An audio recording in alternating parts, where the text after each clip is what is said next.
Hello, everyone, and welcome. Today, we're doing something a little different. We're opening up a pronunciation clinic. Now, if you're learning Mandarin, chances are you've come across a few sounds that just feel, well, almost impossible to get right. Consider this your official appointment. We are going to put those tricky sounds right under the microscope and figure out the cure. So here's our plan for today's session. We're going to start with a diagnosis, figuring out why these sounds are such a pain. Then we'll get into two key procedures, tackling each group of sounds one by one. After that, of course, comes the practice session. And finally, you're not leaving without your prescription for achieving clear, confident pronunciation. All right, let's get started. First things first, the diagnosis. Before we dive into all the technical stuff, I really want you to understand something. You are definitely not alone in the struggle.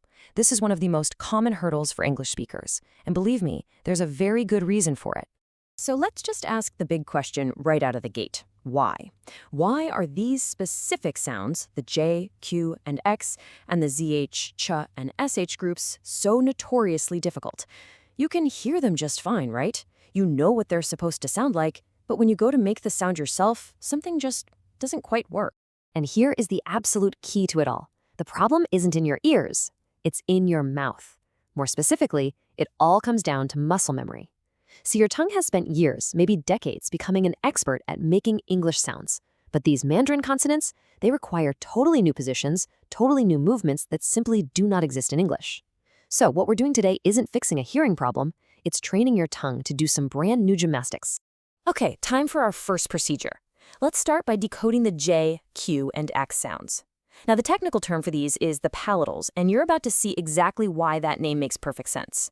So a palatal consonant is all about the interaction between your tongue and your hard palate, that hard, bony part on the roof of your mouth. For this whole group of sounds, it's not the tip of your tongue doing the work. It's the middle, or the body of your tongue, that's the real star of the show. Now, this right here is probably the number one mistake. We see the letter J and our English-speaking brain immediately thinks Jeep or jump. But to make that sound, the tip of your tongue comes up. For the Mandarin J, you have to do the literal opposite. The tip of your tongue has to stay down, anchored, pressed right behind your lower front teeth. All the action, all the work is happening with the middle of your tongue rising up. Let's actually try to build this sound right now. Go ahead and try this with me. First, kind of give a slight smile. This helps spread your lips into the right position. Okay. Now, anchor the very tip of your tongue against the back of your bottom teeth and keep it there.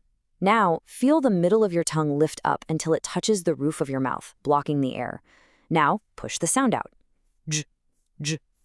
See how it's flatter and higher than the English j? Great. Now let's talk about Q. The mistake here is thinking it sounds like the ch in cheese. But the secret is actually super simple. The Q sound is just an airy J. You get into that exact same position, tongue tip down, middle of the tongue up. But this time when you release it, you let out a sharp, powerful puff of air. You can even hold your hand in front of your mouth. You should feel it. Try it. K, k. And that brings us to the final piece of this palatal puzzle, the X sound. Everyone wants to pronounce this like the sh in sheep, but it's totally different. Get back into that J and Q position one more time. Tongue tip down, middle up.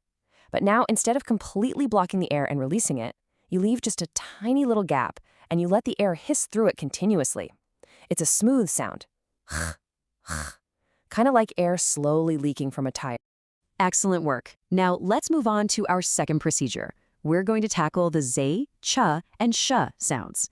These are known as the retroflexes, and that name, retroflex, is a massive clue about how to make them. Retroflex literally means to bend back. So if the last group was all about the middle of the tongue, this group is all about the tip. To make these sounds, you have to physically curl the tip of your tongue up and then pull it back towards the roof of your mouth.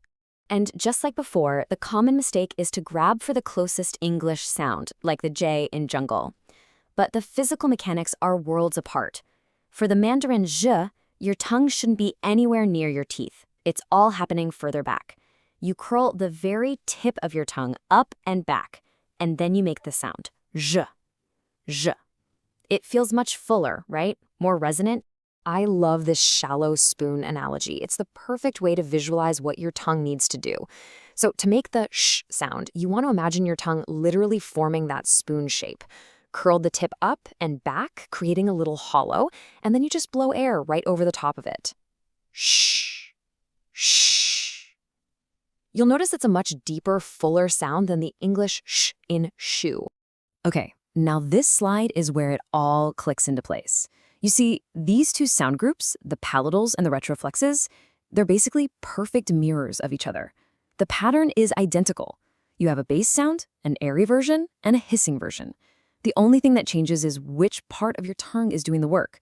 For ch, j, and ch, it's the middle. For z, ch, and sh, it's the curled back tip. Once you really get this pattern, you've pretty much cracked the code for all 6 of these sounds. All right, theory time is over. We've done the diagnosis, we've walked through the procedures. Now it's time for the most important part, actually putting this into practice. The clinic is officially in session. Let's drill those palatals. Remember, tongue tip down. Repeat after me. Ji, ji. Good. Now add that puff of air. Chi, chi. And now the long hiss. Si, si. Awesome. Let's try some common words. Jia, jia. And of course, the big one, listen to the tones. Xie xie, xie xie. Okay, time for the retroflexes. Get ready to curl that tongue back. Ready? Repeat after me. Zh, zh. Now aspirate it, add the air. Ch, ch. And now the continuous sound. Sh, sh. Now be really careful here. You don't want it to sound like C, which is the number 4. This is sh.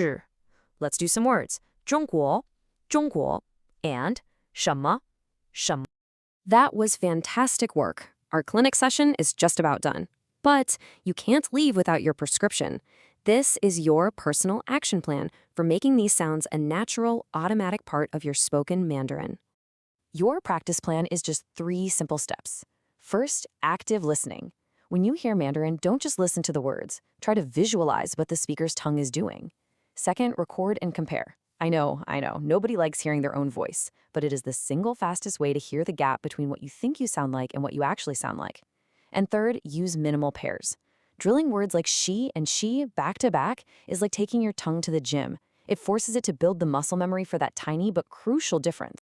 And let's remember why we're even doing all of this. It's not about being perfect or having a flawless accent.